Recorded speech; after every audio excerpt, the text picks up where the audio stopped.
In this video, we will talk about creating different types of images in Rhino.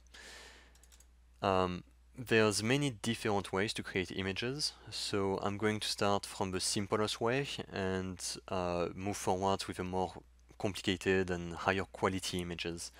So the first very common way to create a nice image would be to right-click on the viewport title, and here you have a set of options for your display mode. So this changes the way that your geometry is being shaded in each of the viewports. This is one of my favorite ways to create images because with a shaded display mode you can clearly see the object, and because of the contour lines the shape is very easy to read. One thing you'll notice is there is a few things that you might not want, like the XYZ icon here and the grid. So if you want to get rid of it, I would go under the options and look for the grid settings. So I went all the way up under document properties. I clicked on the grid setting, and here I have the option to show the grid lines, show the grid axis, and show the axis icon. So now I have a clean scene, except the background is not really the color I want. So how do I get a different color in the background?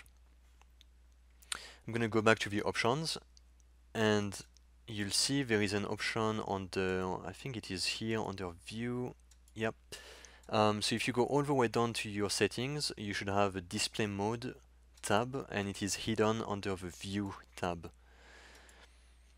And when you click on display modes, you have all of your display modes, including some that might come in with a plugin. So the last three, these came by default with plugins. So I installed 2 additional plugins and gave me the TS, Preview, Shiny, and Neon. So Neon is the name of the plugin.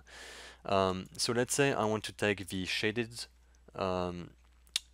display mode and modify it. So what I would do here is create a copy.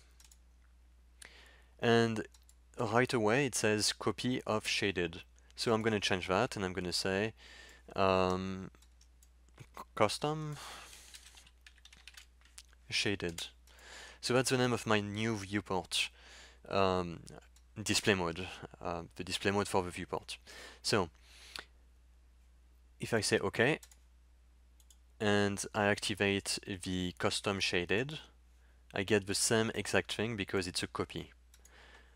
So let's go back under the options and go under the custom shaded display mode, and let's try to change the background. Okay, so the background is under viewport setting, background, and here we can go and assign a solid color. And if I do this, I can change it to white or change it to whatever color I want to use. So let's say this is the display mode we want to use, and now we want to create some kind of screenshot. So the easiest way to do this would be simply to go under display, and here you have this option called capture viewport to file. So instead of using an alternative way to capture the whole screen and then going in Photoshop and cutting it up, doing a crop, you can simply use the capture viewport to file, and you can save it as its own file. So you can also save it as different file formats, such as a TIFF. TIFF is one of the best formats if you want to keep the quality completely uncompressed, but the file is a little larger. So I will save it as a JPEG, which is one of the best lightweight formats, and I will call it demo.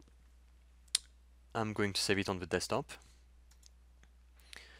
and let's see what the image looks like. So this is what the image would look like. So it's not bad, it shows the form really well.